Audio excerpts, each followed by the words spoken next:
वो एक बंदे ने वीडियो भी बनाई जिसमें कहा था फहद मुस्तफ़ा का 10 नंबर डब्बा खोलो तो 10 रजब निकलते हैं। और अब तो माशाल्लाह मुहर्रम शरीफ है, पूरी फैमिली बहुत ज़्यादा नेक हो चुकी है। आजकल हमारे काशिफ ज़मीर साहब भी बहुत कंट्रोवर्सी में हैं। तौबा आइंदा तौबा मेरे खानदान की तौबा। उनके बारे में यही कहूँगा सब लोग दुआ करें बाहर ना आए। अब हम आ जाते हैं एस्ट्रोलॉजी की तरफ। अगर मैं कभी ज़िंदगी में बगैरतों पर किताब लिखूँ तो मैं उनके अब्बा जी की फ़ोटो कवर पेज पे लगाऊंगा। तो मैं ऑन कैमरा में लानत भेजता हूँ ऐसे बंदे पे। मुझे जो सबसे नाइस बंदा लगा वो डकी लगा। उस औरत ने जिस कदर बेगैरती सोशल मीडिया पे फैलाई हुई है और उसके बाद उसका एक इंटरव्यू मैंने एक वीडियो देखी जिसमें उसने कहा अल्लाह ताला मुझे अपने घर ना बुलाता। तो सबसे पहले बीबी मेरी एक गाल सुन ला है। जन्नत मुजदा सबसे ज्यादा फॉलोअर्स हैं। हाँ जी, और सबसे ज़्यादा छोड़ती भी वही है सोशल मीडिया पे। बिजली फैसलाबाद में उनके नाना जी की वजह से आई थी। पाकिस्तान और दुनिया भर में देखने और सुनने वालों को मोमिन अली का सलाम। आप देख रहे हैं डेली सोशल पाकिस्तान। आज हमारे साथ जो गेस्ट मौजूद है उनका नाम है शाहजेब सियालकोटी, जो कि अक्सर लोगों के दिमाग अक्सर टिकटॉकर्स के दिमाग सेट करते हुए नजर आते हैं। आइए इनसे गुफ्तगू करते हैं और जानते हैं कि सफर का आगाज कैसे किया। अस्सलाम वालेकुम सर। वालेकुम सलाम। हमारे बहुत फेमस मारूफ यूट्यूबर हैं रजब भट्ट, जिन्होंने बहुत सारे फंक्शंस किए, उनके ऊपर बहुत सारे केस आए दिन होते रहते हैं। उनके बारे में क्या कहना चाहेंगे? कहना यही चाहूँगा कि दुनिया में तकरीबन इस वक्त पाकिस्तान में बहुत सारे यूट्यूबर्स ऐसे हैं। कभी आवाम के दिल में भी ये ख्याल नहीं आया कि आप सोचें कभी कि आखिर रजब भट्ट ही इन मसलों में क्यों फंसता है। उसकी सीधी और साफ वजह यह है कि कुछ लोगों को कंट्रोवर्सी में रहने का शौक है। उनको इन चीज़ों से फ़र्क नहीं पड़ता कि लोग किन लफ्ज़ों में याद करते हैं। वो कहते हैं बस हम किसी ना किसी तरीके से लोगों की ज़ुबानों की जीनत बने ने, वो बने हुए हैं। उसी तरह वो जानबूझ के कंट्रोवर्सीज़ में आते हैं, कभी 295 का, कभी क्रिश्चियन कम्युनिटी को हर्ट करने का इल्ज़ाम अपने सर पे लेते हुए। और अभी रिसेंटली तो एक दो और देखा कि किसी फ़ैन को धक्के वगैरह मारते हुए नजर आए। और अब तो माशाल्लाह मुहर्रम शरीफ है और अब तो पूरी फैमिली बहुत ज़्यादा नेक हो चुकी है अल्हम्दुलिल्लाह। तकरीबन मुहर्रम के जो 10 दिन है बड़ी मुश्किल से उनको कंट्रोल करना पड़ेगा। बाकी जो 345 दिन है या 55 दिन है वो दोबारा से आपको डांस और उसी तरह फहाशी बगैरती उनके कंटेंट में मिलेगी। तो ये तो उनकी फहाशी और बगैरती की बात होगी। हमारे एक बहुत ही मरूफ एक्टर हैं फहद मुस्तफ़ा, जिन्होंने कहा कि जो टिकटॉकर्स अपनी फैमिली को बेचते हुए नजर आते हैं, इसके ऊपर उन्होंने बहुत कंट्रोवर्सी की कि अगर हम अपनी फैमिलीज को सेल करते हो तो तुम भी तो दूसरों की फैमिलीज को सेल करते हो अपने शोज पे। सबसे पहली बात तो ये कि मैं उस बंदे को जाहिल समझता हूँ जो फहद मुस्तफ़ा का और इसका आपस में अगर कंपैरिजन करवाएं हम। वो एक बंदे ने वीडियो भी बनाई थी, उसने कहा था फहद मुस्तफ़ा का 10 नंबर डब्बा खोलो तो 10 रजब निकलते हैं। वो बात 100% जेन्युइन है। और अपनी माओ बहनों को नचाना और किसी को अपने शो में बुलाना, इसमें बड़ा फ़र्क है। सबसे पहले अपने जहन को दोहराइएगा और इस बात को समझिएगा, पहली बात। और अगर को बंदा बाहर जाके कहे ना कि बहुत सारे लोग बल्कि ऐसे हैं जो लोग कहते हैं कि टिकटॉकर अच्छे लोग नहीं होते, ये बेगैरत लोग होते हैं। और इवन कि मुझे खुद कभी कभी फील होता है कि टिकटॉकर जैसे गाली है। और अगर मैं वीडियो बनाना शुरू कर दूं जी मैं टिकटॉकर, उसने मुझे कहा है, अब आप अपने पे ले लें वो एक अलग बात है, क्योंकि उसकी वजह ये है कि कंट्रोवर्सी बनानी थी, उसकी एक वजह चाहिए थी। तो वजह ये थी कि भाई ने मोहतरम ने सोचा कि उसने बात तो कर दी, क्यों ना इसको खुद पे ले लिया जाए। खुद पे लेके उन्होंने कंट्रोवर्सी बना ली और माशाल्लाह से बड़ी ज़बरदस्त तरीके से आवाम से चित्रोल भी हुई है उनकी चित्रोल की तो बात हो गई, लेकिन आपने उनकी शादी एंजॉय की रजब भट्ट की? नहीं, मैंने कभी नहीं की। मैं इनकी आपको क्या उन्होंने दावत नहीं दी? आप भी तो माशाल्लाह इतने मारूफ टिकटॉकर हैं। मेरे अंदर एक कीड़ा है, वो कुछ इस तरह से कि मुझे चैलेंज करने में बड़ा मजा आता है। वल्लाही अगर मुझे कभी शादी पे बुला भी लेते तो मैं जाता ज़रूर, और मैं उस शादी पे खड़े होकर एक एक पॉइंट को हाईलाइट करता। मेरी आदत है, मैं अक्सर बल्कि एक दो इवेंट्स पे भी मेरा जाना हुआ, जब मुझे पता चलता है ना कि उधर कौन कौन कंटेंट क्रिएटर आ रहा है जो स्पेशली टिकटॉकर होता है, मैं सबसे पहले उनकी नेगेटिविटी ढूंढता हूँ, मैं उनको रोस्ट करके फिर उधर जाता हूँ। ओह, यानी कि पहले माइंड में स्क्रिप्ट रेडी की होती है कि आज मैंने ये करना है। मैं पहले रोस्ट करता हूँ, फिर मैं उस इवेंट पे जाता हूँ, फिर मैं देखता हूँ कि वो फेस टू फेस आके क्या उनका रवैया होता है। आज तक मुझे कोई भी ऐसा बंदा नहीं मिला। फोन की हद तक उनकी धमकियाँ बिल्कुल इस तरह से होती हैं कि जैसे वो आर्मी की चीफ है और मैं कहने के एक छोटा सा अदना सा कीड़ा हूँ। लेकिन जब सामने आते हैं तो वो फिर उसके बाद शाहजेब भाई बस एक फेम की बात होती है, कंटेंट है, ये वो है, वो अक्सर अल्फाज उनके ये होते हैं, आप रोज जरूर किया करें लेकिन आप हैवी वाला तड़का लगा देते हैं, थोड़ा सा उसको ना हल्की आंच पे रख के रोज किया करें, तो हल्की आंच पे होता नहीं साची। ये तो बात होगी रजब भट्ट की। अब आजकल हमारे काशिफ ज़मीर साहब भी बहुत कंट्रोवर्सी में हैं। अभी रिसेंटली उनके ऊपर भी पर्चे हुए और अभी अभी तो गिरफ्तार हुए हैं माशाल्लाह। उनके बारे में क्या कहेंगे? उनके बारे में यही कहूँगा सब लोग दुआ करें बाहर ना आए। और यकीन करें मैं कभी कभी ये चीज़ सोचता हूँ कि इंसान के अंदर ज़मीर नाम की कोई चीज़ होती है। जनाब आपके नाम में तो ज़मीर नाम की चीज़ है लेकिन आपके वजूद में नहीं है।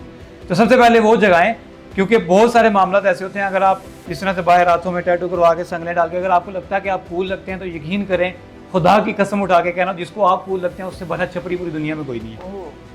यानी कि जिसको आप कूल लगते हैं सबसे ज्यादा फजूल है। फजूल आदमी है जी वो। हर बंदा अपनी औकात के हिसाब से अपने मेंटर चुनता है। तो आपको लगता है कि जो उन्होंने पहना हुआ है वो रियल भी है? रियल हो फेक हो वो उसका अपना मामला है, उसमें मैं कभी बात ही नहीं करूंगा। अगर रियल हो तो फिर तो उससे ज़्यादा बेवकूफ़ कोई नहीं है, और अगर फेक हो तो फिर भी वो बेवकूफ़ी है। और ये जो असली की नुमाइश करना और थाल में पैसे देकर उसको उड़ाना और वर्दी में हमारा पुलिस ऑफिसर है, इसके बारे में क्या कहेंगे? सबसे पहली बात मैंने वही की है कि जिसने हलाल तरीके से कमाए हो ना उससे पैसों की कदर होगी। और दूसरा, अगर शो ऑफ वही करता है जो वो कहते हैं ना कि जिसके पास नया नया पैसा आता है, इसकी दौलत बता रही है कि इसके पास पैसा नया। जो जद्दी कुश्ती रईस होते हैं या अमीर होते हैं ना, उनको इन चीज़ों की ज़रूरत नहीं होती। वो अपना लाइफस्टाइल बेहतर रखते हैं, अपने अखलाक को बेहतर रखते हैं, वो अपनी ज़िंदगी को खुद एंजॉय करते हैं। अब हम आ जाते हैं एस्ट्रोलॉजी की तरफ। माशाल्लाह। कोई पसंद है? अस्तगफिरुल्लाह। तो माशाल्लाह तो ऐसे उन्होंने कहा जैसे पता नहीं कोई पसंद है इनको। नहीं, माशाल्लाह सब तारीफ़ें अल्लाह के लिए, और अस्तगफिरुल्लाह इसलिए कि मैं डरता हूँ ऐसे अज़ाब से जो पाकिस्तान में आ चुका है इस वक्त, स्पेशली यूट्यूबरों ने फैलाया हुआ है। और शादी तो उनकी भी बहुत शानदार थी। शादी भी उनकी बड़ी शानदार है, उनके डांस भी बड़े शानदार हैं, उनके व्लॉग भी बड़े शानदार हैं, उनके अब्बा सबसे ज़्यादा शानदार हैं और बड़े गैरतमंद आदमी हैं। अगर मैं कभी ज़िंदगी में बगैरतों पर किताब लिखूँ तो मैं उनके अब्बा जी की फ़ोटो कवर पेज पे लगाऊंगा। ये मैं आपको लिख के दे रहा हूँ। एस्ट्रोलॉजी के अब्बू जी, अम्मा जी की अगली पेज पे लगानी है। अम्मा जी की भी लगाएंगे और अब्बू जी की भी लगाएंगे, दोनों की इकट्ठी लगाएंगे, कोई उनका पोर्ट्रेट आ जाए इकट्ठा। उसकी वजह यह है कि जो तरबियत घर से दी जाती है ना वो सबसे बेहतरीन चीज़ है। और वो एक शेर था, गैरत बड़ी चीज़ है जहाँ ने तक़वा में, ये पहनाती है दरवेश को सरे ताज उदारा। कि जब इंसान के अंदर गैरत हो ना, सबसे पहली बात ये कि मुझे कभी भी ज़िंदगी में मसला नहीं है किसी भी लड़की के सोशल मीडिया से आने से।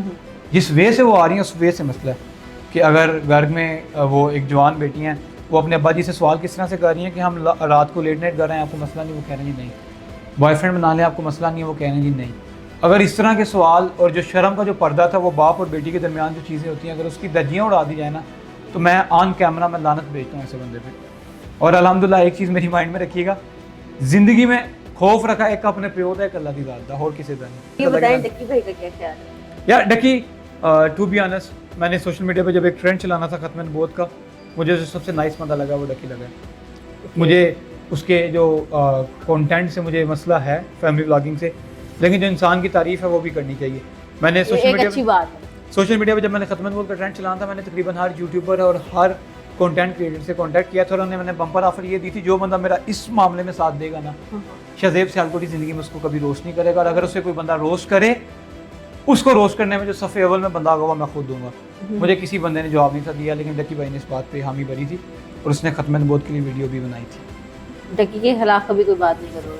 डक्की के खिलाफ मैंने जब से उसने ये बात की मैं कभी भी नहीं करूँगा। मैं ऑन कैमरा कह रहा हूँ, मैं कभी भी नहीं करूँगा। उसकी वजह यह है कि हम निस्बत देखते हैं, जिस निस्बत से इंसान से हमारी याराना हो जाए ना, फिर उसके बाद बात नहीं करते। हमारी सबसे मशहूर टिकटॉकर है जन्नत मजदा, सबसे ज़्यादा फॉलोअर्स हैं। हाँ जी, और सबसे ज़्यादा छोड़ती भी वही है सोशल मीडिया पे।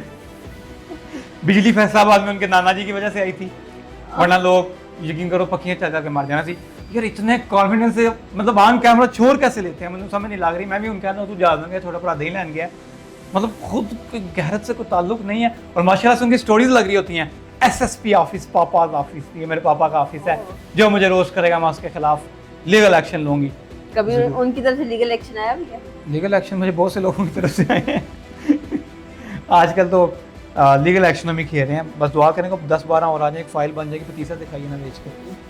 उसका भी पतीसा खाना बेच देना आगे कहीं, वो लीगल एक्शन में किसी अच्छे यूट्यूबर को बेच देना, बेचारा फेम ले लेगा। लीगल एक्शन में जो सबसे मेन चीज़ है उनका जो मुतालबा था वो ये कहते हैं जी हमारी सोशल मीडिया के ऊपर इज्जत ख़राब की जाती है।